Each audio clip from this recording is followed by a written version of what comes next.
All right, Larry Krueger here from the Pig and a Pickle Krug Show with a little NFL video recapping Dallas and Detroit. What a wild one in Arlington and how it affects the 49ers. And of course, we're brought to you by Pig and a Pickle, the best barbecue in all of Northern California. Check them out in Emeryville and Corte Madera. They're open 7 days a week from 11 a.m. till 8 p.m. or until they run out. Pig and a Pickle, the best barbecue in all of Northern California. Check them out. Get some brisket chili. Go say hi to Damon and Mary. Tell them the Krug sent you. And also, this video is brought to you by Underdog Fantasy. Check the link in the description. Use that promo code Krug, K-R-U-E-G, and they will match you up to your first $100. What a game tonight in Arlington between the Detroit Lions, who rolled in 11-4, and the Dallas Cowboys, who rolled in 10-5.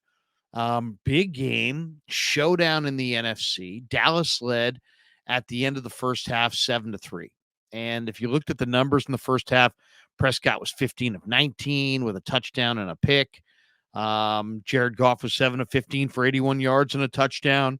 If you looked at the big plays, Melifonwu got a big interception in the first half for the Lions.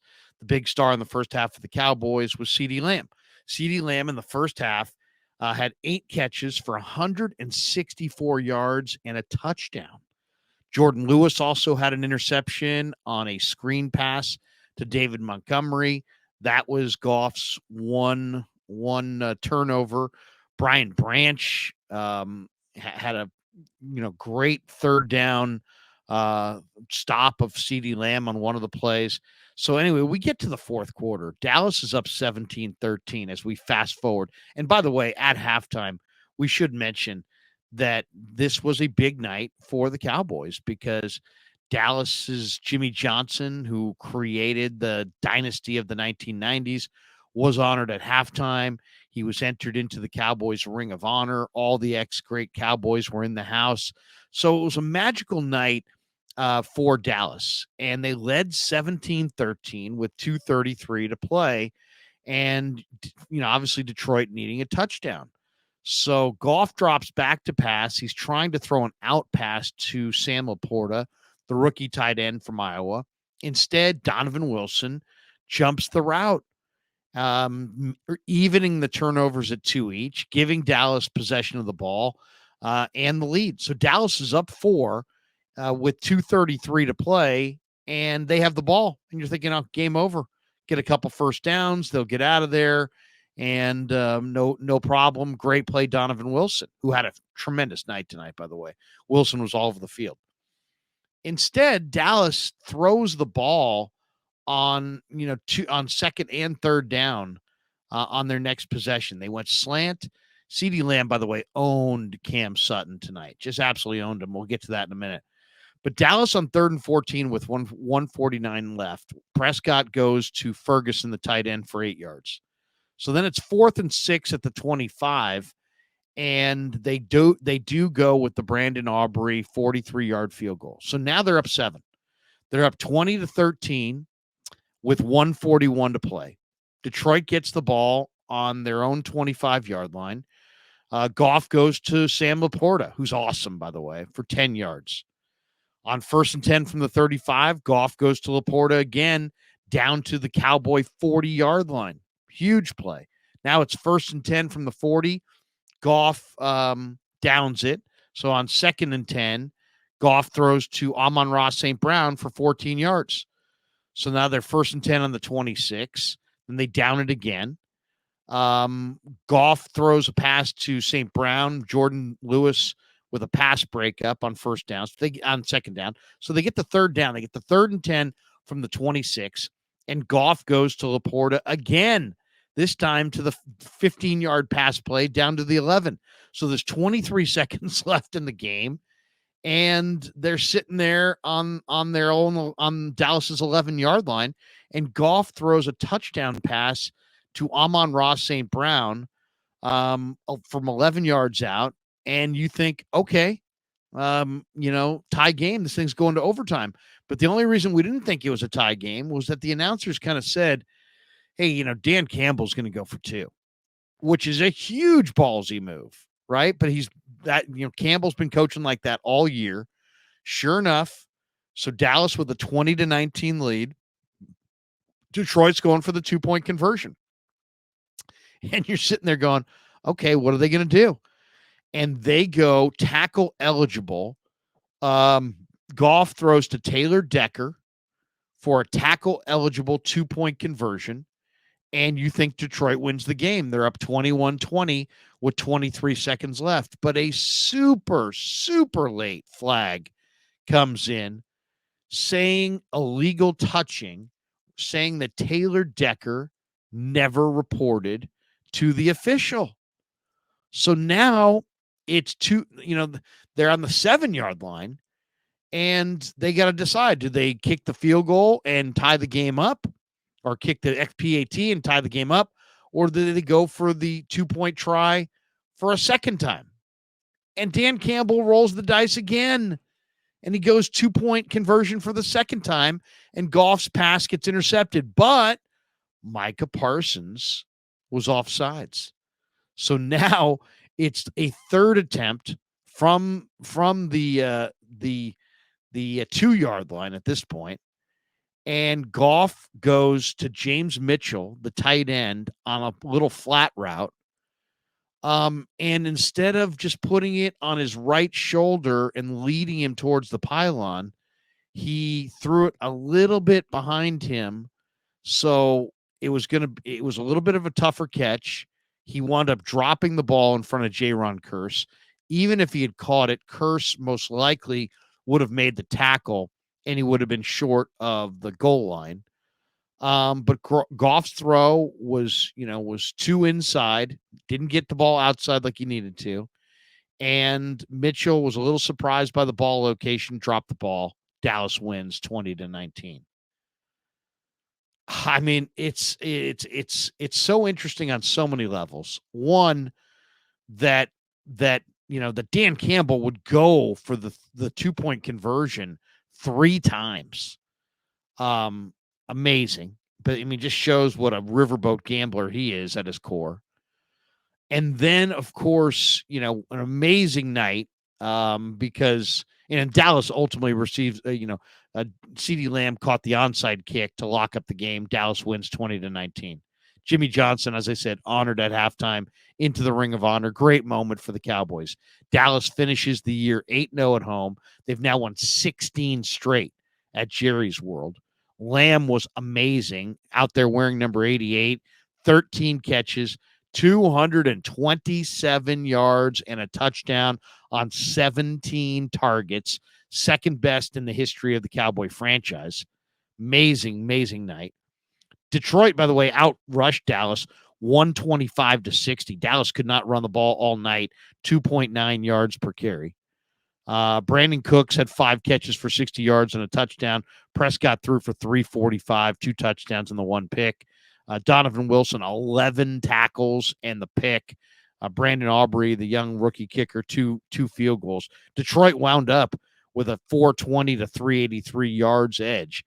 But the big issue is the videotape showed Decker walking over to the ref prior to the play and reporting in. Now, on this play, you don't want to call tons of attention to yourself, because then it just screams to the defense, they're throwing it to me, they're throwing it to me. But he did. You see Decker, when you looked at the replay, run onto the field. You see Jared Goff point him over to report to the ref. You see Decker run over to the ref and impart something. The ref then walked away, but the penalty indicated that he never reported. And I just think that's a horrendous call. I mean, when you have videotape of an offensive lineman prior to a play walking over to the ref and talking, he's not going up to him and saying, hey, man, you got a 2-team parlay tomorrow? Or, hey, how about them Yankees? He's saying, he's reporting in. I mean, that's what he was doing there. I mean, and the tape showed Taylor Decker reporting in.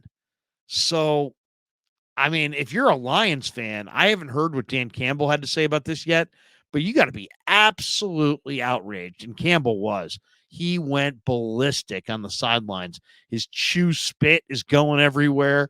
He's freaking out. He's screaming and yelling because the videotape clearly showed Taylor Decker reporting to the official.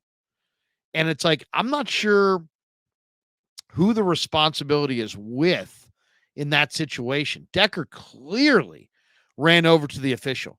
Is it the official's responsibility to see the player reporting? Is it the player's responsibility to make sure that the official sees him?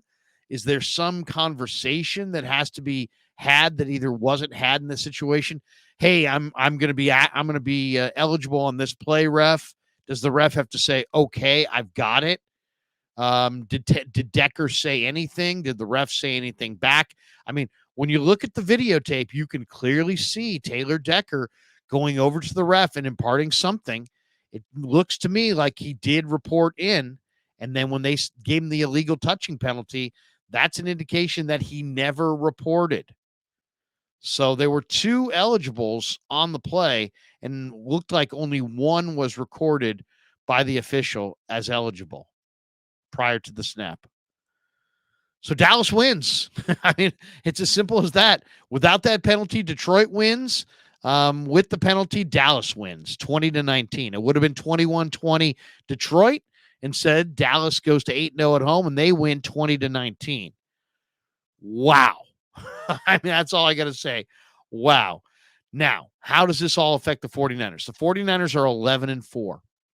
They can wrap up the number one seed in the NFC if they beat the Commanders in Maryland on Sunday and the Eagles lose to the Cardinals. Jonathan Gannon against his former club. Maybe the Cardinals will be fired up. The Eagles have been struggling lately. If somehow the Cardinals could pull the upset there and the Niners beat the Commanders, the Niners' Week 18 battle with the Rams would mean nothing. The Niners would wrap up the number one seed and the first round bye tomorrow if that happens. So 49er fans, root hard for the Cardinals and hope that the Niners can beat the Commanders. If that happens, the Niners will go to 12-4. The Eagles would fall to 11-5. Detroit right now is 11-5. Dallas, of course, as a wild card, is 11-5.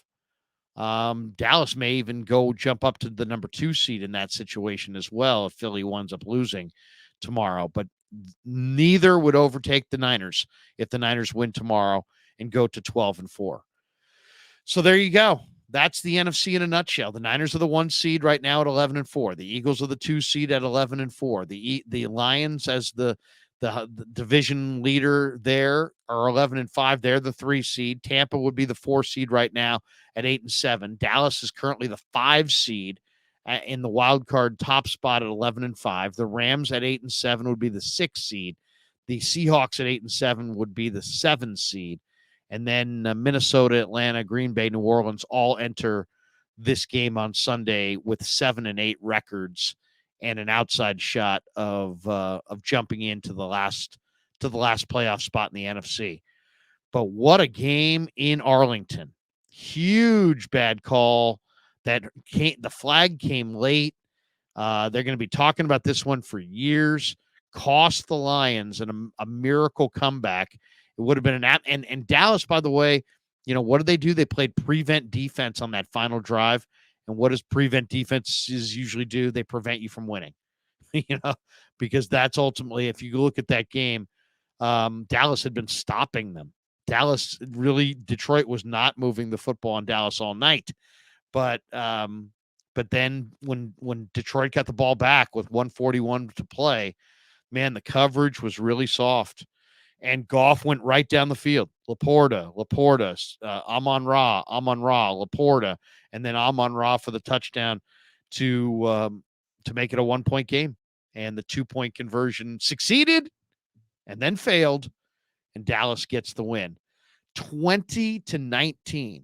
And most importantly for 49er fans, if they win tomorrow against the Commanders and the Eagles lose to the Cardinals, the Niners will wrap up the number 1 seed in the NFC. All right, that does it for the video.